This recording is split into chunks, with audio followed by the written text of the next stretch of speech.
betting the not so much anymore is more down to my own fault. I need to get studying again to get the edge back. But yeah, it's a great product. I love the exchange. It's really in my opinion one of the better bookmakers, if not the best bookmaker out there.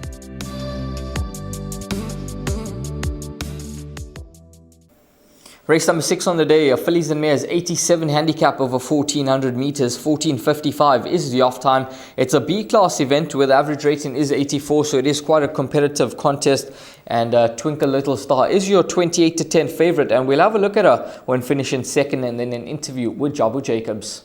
Side then Fortchador. Behind that one, Kitten's Adventure. Meanwhile, Minogue goes in for a run. Towards the outside is Miss Paget. Juniper Green still leads it, but Minogue's a big runner. Fortchador and Twinkle Little Star's running a big race on the outside. But Minogue's the one to get to, and it's Minogue to win it. Second position will go to Twinkle Little Star, Juniper Green, and it's close for fourth. Harley's Fate or Kitten's Adventure. It's Lady Lacewing. I see she's been off for quite a bit of a while. I think, I don't know if I think it's going to need a run. Well, Twinkle Little Star, she ran a pleasing second last time out behind Minogue, and I think that she's a filly that could be on the up. The yard obviously think quite a bit of her, and they think that she could be quite a smart filly, and I think she could have found the right type of race for her. Well, Yoga's Governor could have found the right type of race for her. She's had one run over the distance for a second, and that came last time out behind Minogue, who herself could be quite decent. And Nicholas Patel retains a ride. Good to see that he's getting chances, he's getting his winners. And this filly on a mark of 88, gone up 2 points for her last second. I think she's going along the right way. She's going about her business in the right manner. And I think there's a lot of scope for improvement to come. She's only had 4 starts for a win and 2 seconds. Her second last time out was particularly pleasing, given that she made good progress throughout the race, and she hit the line quite hard, I thought, and that was over 14. She goes over the trip once again. She's possibly looking for a bit further, probably even 2,000 meters in time to come, but I think as she matures and develops, she'll build up to those distances. But I think this could be the right race for her. You've got a horse like number 10, Kayleen, who's performed at the highest level as a 2-year-old, and she's come down in the rating. She's won a race, and she's 3 points above her last winning mark, which came over track and trip. If she doesn't need the run, I think she'll be competitive. She's at around 8-1 in the market. I think she's a runner that could get involved from that 10 draw. I think she'll be given a chance, and she'll be doing her best work at the finish. This horse, Woodland Retreat, now there's been a lot of betting support for her. 25-1 into 10-1. She's come down from a 104 down to 79. I can see the case, given that she's dropped in the ratings, but her recent performances have been poor, to say the least. 10th position last time out, 10th position 2 starts back behind Morgan Le Fay. It's very difficult to make a case for this filly on a recent form.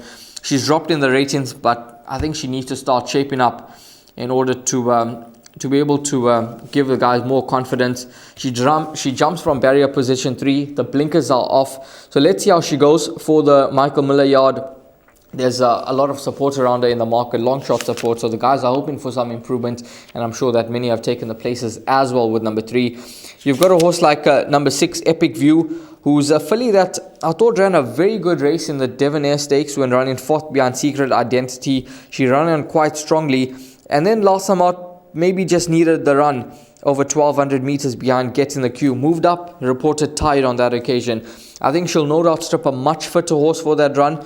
She now goes over 1400 meters. She's got 54 kgs on the back, 16-1 in the market. I think she could be one to get involved for trifectas and quartets. You've got number 7, Malcolm's Dream, who was scratcher midweek with Stipe's permission, and given that this race was on the off end, I think that Mark Dixon would have thought that this could be the right race for this individual. Cole Dickin gets on well with her. She's a winner over track and trip, so I wouldn't be surprised if she were to get involved at around 6-1 in the market.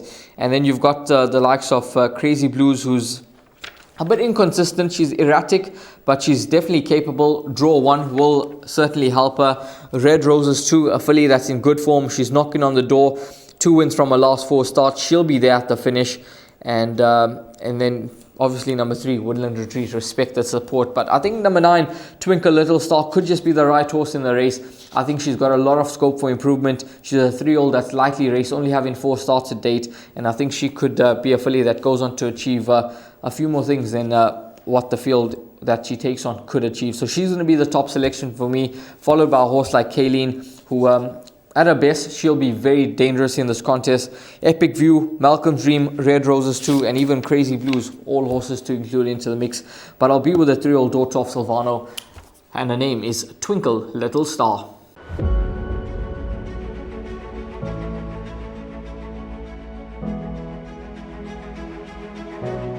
It's Donovan Everett from Cape Racing, and I'd just like to say it's an absolute pleasure to be involved with Intrabet and Cape Breeders in this golf day today here at Pearl Valley. It's fantastic for the industry to see all the relevant stakeholders coming down and having a good time and networking, and it's exactly what the industry needs right now in terms of moving forward and recreating some positivity to take us forward into the next year.